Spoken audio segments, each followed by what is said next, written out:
Hello, it's Linny Stein from linnystein.com. And what are we bringing you tonight? A different type of medicine in a jar.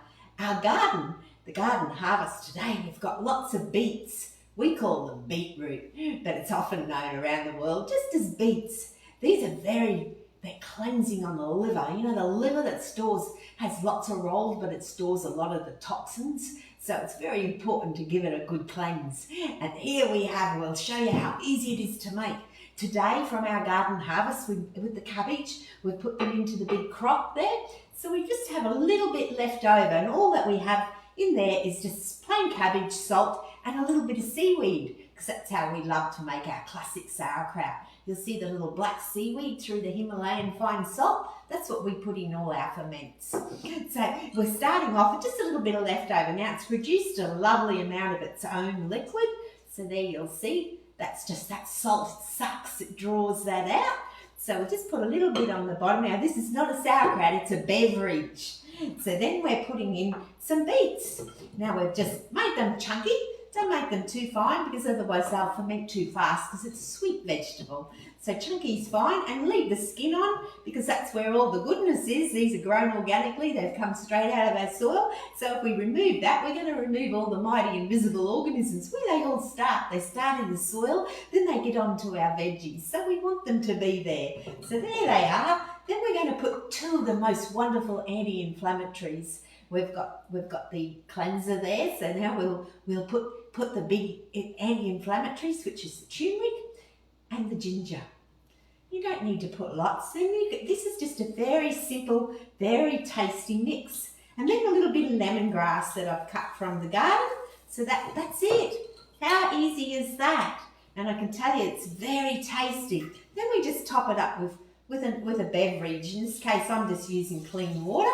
There's no need to add salt to that, because there's salt already in the cabbage. So there we go. How easy is that? You can put a weight on there so it'll stop any floaters from coming up. But at the moment there, that's fine. So then we'll just pop that onto a saucer. We'll just loosely cover it with a dark cotton cloth, and we'll pop it into the closet. And it'll bubble away. You'll see that the bubbles will come up. It'll be beautiful. The colours will start to change. Make sure that the container you put it in is oxygen-free, meaning air-free, because we don't want to let any air in there. We want to produce the best strains of bacteria that we possibly can. So it is a lactic acid fermentation, meaning that it's going to create all those lactobarbars. And if you let air in there, you will create acetic acid, and that's vinegar. Not so tongue-tasty. Vinegar's a nice digestive, but with this we want it to be the best strains, the best gut-loving strains that we can possibly. Well, we're not creating them, they're creating them for us. That's our job, that's our role, is just to set up the right environment. So it's done.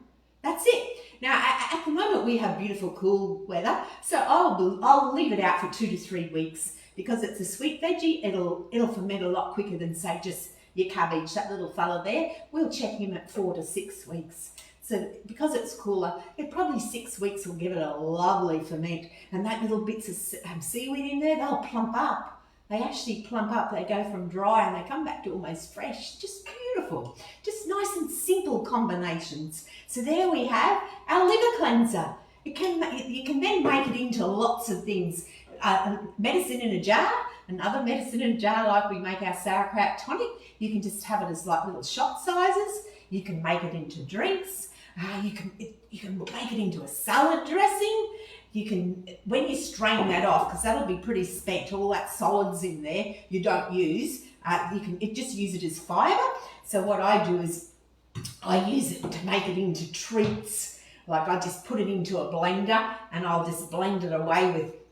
That's got the mass of the one that I strained today, and there it's just got some cacao, some activated nuts and seeds, and a little bit of sour cherries that I've grown and I've actually soaked and put those in there. So that will make a lovely little treat, just like a little ball, and we just roll those up, and that's got that mass that you're going to strain out of there. And so it's a way of using it and adding a little bit of fibre to your food. So it's a prebiotic then, the probiotic as well as the prebiotic. And prebiotics are the fuels for the probiotics, so we need to have those. And it's also beautiful to put through your coconut. So just your shredded coconut. you can put that through and you get a nice little colouring. As you'll see there's the finished balls with it. So it's got the mass that we've strained off inside the mixture and the little coloured coconut. Isn't that just beautiful? We also made a little, just today I've been very busy, we made a little, like a rocky road, and it's got buckwheat and it's got my own little vegan marshmallow that I make.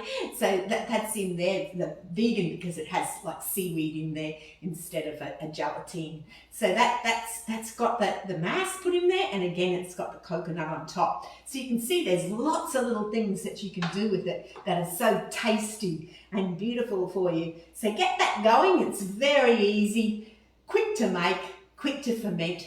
If you want to have the exact recipe, the step-by-step recipe and the video to show you how to do it, and more importantly how to use it, just grab my 10 for 10. It's just $10. 10 ferments made in less than 10 minutes for just $10. So chin chin!